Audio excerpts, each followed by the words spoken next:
In this video, I'll show you everything you need to know about creating CTAs in Sites Done Right.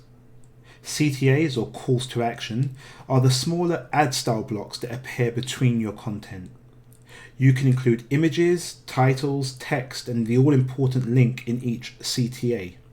Our platform is exceptional in that you can reuse a CTA block anywhere on your site.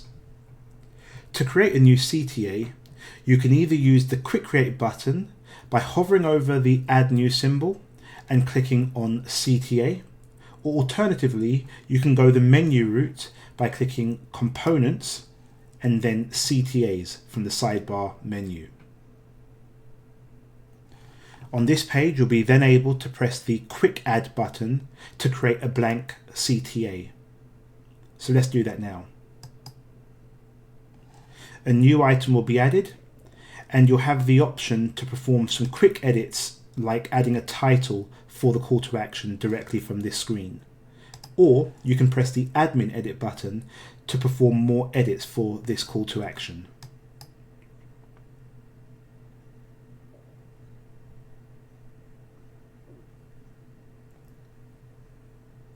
Once the edit screen loads for your call to action, you can add a system title for the CTA, and this is only visible to you as an admin and makes it easier to find calls to actions when searching within your site. Next, you can take an interactive walkthrough of building a new call to action by clicking on the interactive tour icon, or look at additional help by clicking on the quick help icon.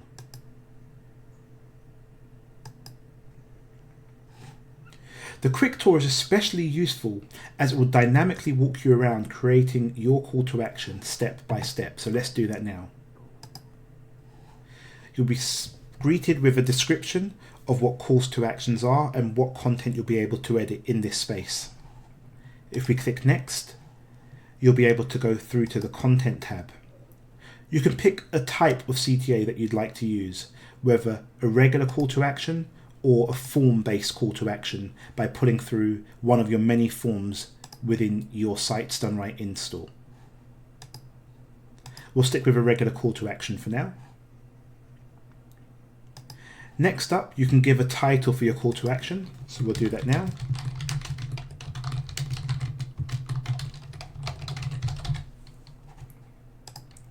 You'll be able to add some text to support that title, and typically we recommend a short sentence that will help to encourage those visiting your website towards making a decision or taking an action.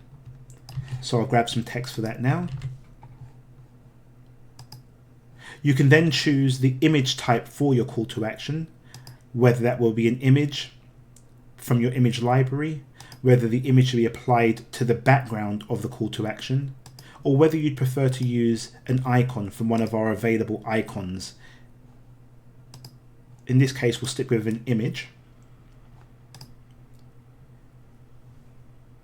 And going to the next step, we'll be able to choose the image that we'd like to attach by pressing the Add Image button and picking an image from our media library, uploading a new image from our computers or desktops, or alternatively searching for an image online. In this case, I'll pick something from my media library.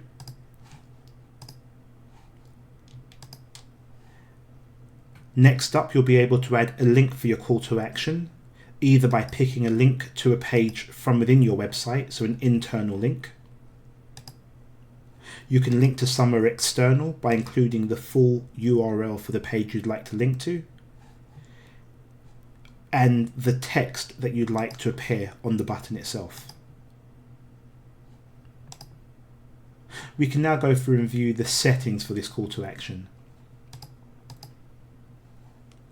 You'll be able to pick a color for your call to action based on your brand guidelines and colors.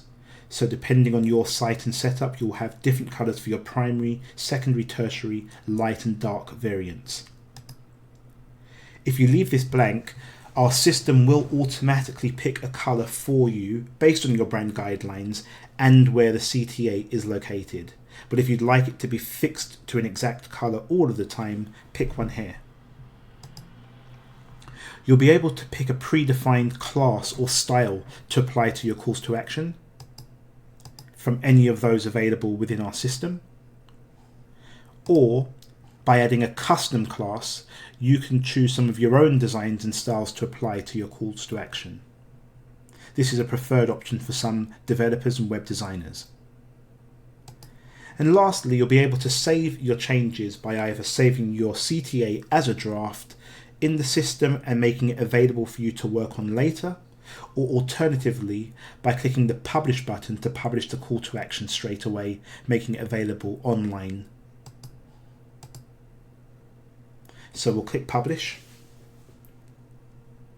and we'll be presented with some options to preview the call to action that we've created, to continue editing, to view all of the calls to actions in the system, or to add a new call to action.